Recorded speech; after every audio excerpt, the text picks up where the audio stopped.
Hey, good afternoon, everybody. It is January 12th, 2024. We are in the Old Testament book of 1 Chronicles. We're going to read chapter 12 today.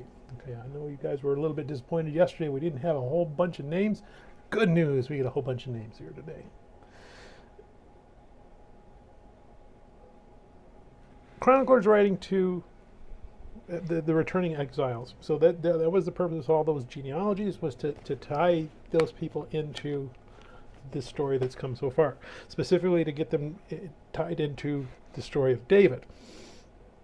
These names that we're going to get here are going to flesh out David's armies and the men that fought with him. So again, you know, you're returning exile, probably if you're related to one of these persons, you would know that's going to tie you into this story. So again, all these lists of names are designed to help the exiles returning from Persia see themselves in the Old Testament so far.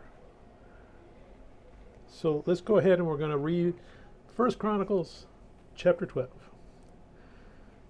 Now these were the men who came to David at Ziklag while he was still a fugitive from Saul the son of Kish, and they were among the mighty men, helpers in the war, armed with bows, using both the right hand and the left hand, and in hurling stones and in shooting arrows with the bow. They were of Benjamin, Saul's brethren. The chief was Ahiezer, then Joash, the sons of Shemaiah the Givathite, Jeziel the Pelet, the sons of Esmabeth, Berekah, and Jehu the Anathothite.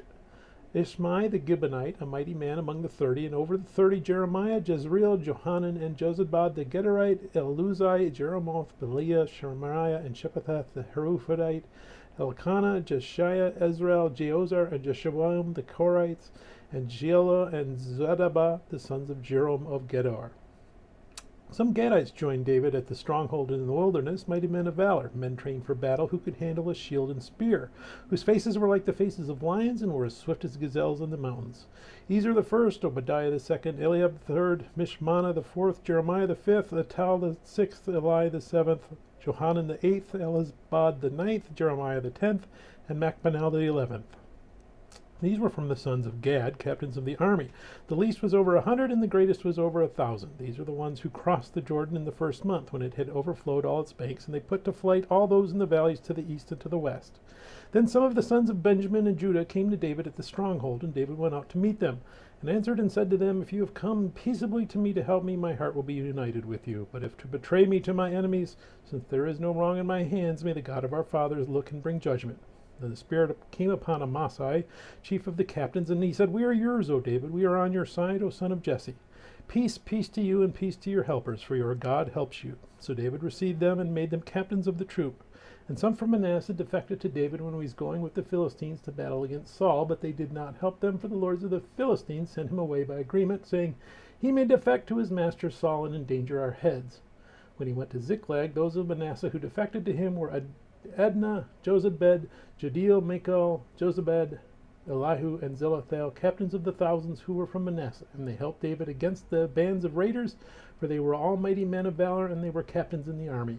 For at that time they came to David day by day to help him, until it was a great army, like the army of God. Now these were the numbers of the divisions that were equipped for war, and came to David at Hebron to turn over the kingdom of Saul to him, according to the word of the Lord. Of the sons of Judah bearing shield and spear, 6,800 armed for war. Of the sons of Simeon, mighty men of valor fit for war, 7,100. Of the sons of Levi, 4,600. Jehoiada the leader of the Aaronites, and with him 3,700. Zadok a young man, a valiant warrior, and from his father's house 22 captains. Of the sons of Benjamin, relatives of Saul, 3,000. Until then the greatest part of them had remained loyal to the house of Saul. Of the sons of Ephraim, 20,800, mighty men of valor, famous men throughout their fathers' houses. For the half-tribe of Manasseh, 18,000, who were designated by name to come and make David king. Of the sons of Issachar, who had understanding of the times to know what Israel ought to do, their chiefs were 200, and all their brethren were at their command. Of Zebulun there were 50,000 who went out to battle, expert in war with all weapons of war, stout-hearted men who could keep ranks. Of Naphtali 1,000 captains, and with them 37,000 with shield and spear. Of the Danites who could keep battle formation, 28,600. Of Asher, those who could go out to the war, able to keep battle formation, 40,000. Of the Reubenites and the Gadites and the half-tribe of Manasseh from the other side of the Jordan, 120,000 armed for battle with every kind of weapon of war. All these men of war who could keep ranks came to Hebron with a loyal heart to make David king over all Israel, And all the rest of Israel were of one mind to make David king, and they were there with David 3 days, eating and drinking, for their brethren had prepared for them. Moreover, those who were near to them, from as far away as Issachar and Zebulun and Naphtali, were bringing food on donkeys and camels, on mules and oxen, provisions of flour and cakes of figs and cakes of raisins, wine and oil and oxen and sheep abundantly, for there was joy in Israel. May God bless the reading of his word. May God bless you. Bye.